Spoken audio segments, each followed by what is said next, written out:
Is the Quran historically reliable? This episode is based on Dr. Rafat Amari's book, Quran and History. This is Daniel Amari from the Religion Research Institute. This episode is about the Midianites. This series is about the historical examination of the claims of the Quran. It is an investigation of whether the Quran is historically reliable or not. The Quran contains lots of claims, but only some of them have sufficient data that allow for historical investigation. The claims of the Quran about the Midianites is one of them. Now for the Quranic claims about the Midianites. So in Surah 11, verses 81 and 84 and 89, we read the following. They said, O Lot, we are the messengers of your Lord. And to Midian we sent their brother Shu'aib. He said, O my people, serve Allah. And O my people, let not opposition to me make you guilty, so that there may befall you the like of what befell the people of Noah, or the people of Hud, or the people of Salih, nor are the people of Lot far off from you. Analysis. The Quran claims that one of the Midianites is a prophet named Shu'aib.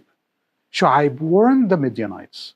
He reminded them with the destruction of the people of Noah, Ad and Thamud and Lot. The Quran previously taught that Ad was the second generation after Noah and Thamud was the third generation. However, concerning Lot, the Quran claims that Shu'aib reminded the Midianite that the people of Lot were not far off time-wise from the people of Lot. The context of these verses of the Quran is directly after the people of Lot. In other words, since the people of Lot were in the 20th century BC, the Midianites were either 20th or the 19th century BC. Most ancient tafsirs state the same. Now we read from Surah 11, 94 and 95.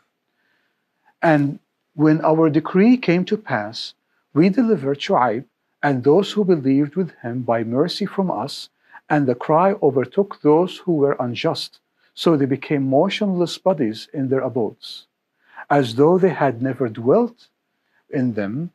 Now surely Midian became utterly extinct, as was Thamud. Analysis. The destruction of the Midianite was during the lifetime of Shu'aib. Then the destruction that happened is about 19th century, maybe 20th century, according to the Quran.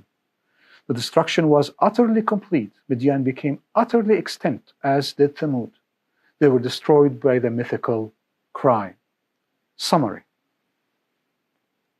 The Quran claims that the Midianites and their prophet Shu'aib lived shortly after the people of Lot, and they were destroyed in the lifetime of Shu'aib. Then the Quran places the timing of their destruction around 19th century BC. The Quran claims that the Midianites were utterly destroyed and became extinct at 19th century BC. They were destroyed by a mythical cry that wiped them out completely. Let's see what history has to do or has to say about the following. Well, the Midianites were the descendant of Keturah and Abraham. Contrary to the Quran, they became only a nation in the 17th century BC, at the earliest. But furthermore, they continued to exist from the 17th century to even after Islam began. They are attested by the Bible from the Torah all the way to Habakkuk in the 7th century BC. There is attestation to Midianites by Assyrian inscriptions in the 8th century BC, especially concerning Ibav. Attestation by the Book of Judith, Josephus Flavius, century AD, Greek classical geographers such as Ptolemy in 2nd century AD, Eusebius, 3rd, 4th century AD, Procopius of Caesarea, Byzantine historian, 6th century AD. Jawad Ali, the premier Muslim historians, wrote about the existence of the Midianites after Islam. Early Muslim writers, such as Yaqut al-Hamawi and Ibn Mandur, wrote about the existence of the Midianites after Islam. So contrary to the Quran, the Midianites did not become extinct, but continued even after Islam. Concerning Shu'aib, there is no historical attestation to that Shu'aib was a prophet of Midian. This leads to two possibilities. Either Shu'aib was a mythical character created by Muhammad, or in Muhammad's time, or close to it, or Shu'aib is a primitive Arabian rendering of the prophet Isaiah of the Bible. The problem with the last possibility is that Isaiah was a Jewish prophet, not a Midianite one. He lived in the 8th century BC at the earliest, not the 19th century BC. Furthermore, Moses, 15th century BC, lived for some time with the Midianites. He married a Midianite woman, yet he never mentioned an ancient prophet of Midian called Shu'aib, and clearly the Midianites were not extant. Let's talk about the sources of the Quran.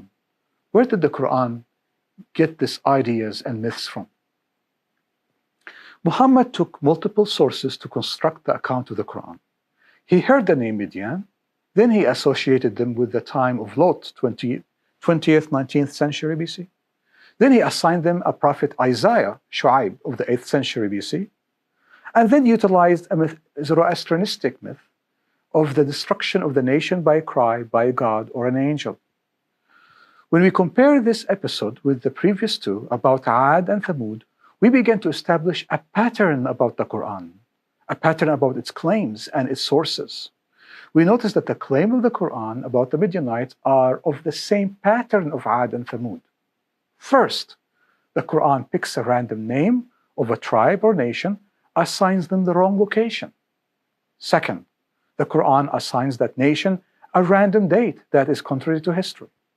Third, the Quran picks a name of a person and assigns that person as a prophet to that nation, even though that man is separated from that nation by thousands of years.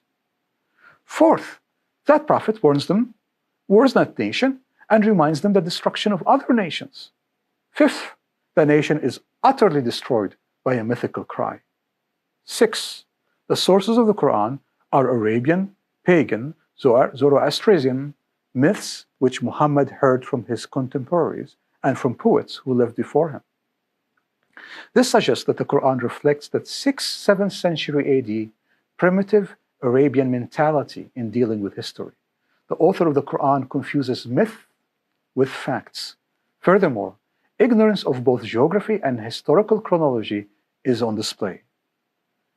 This is Daniel Amari from the Religion Research Institute.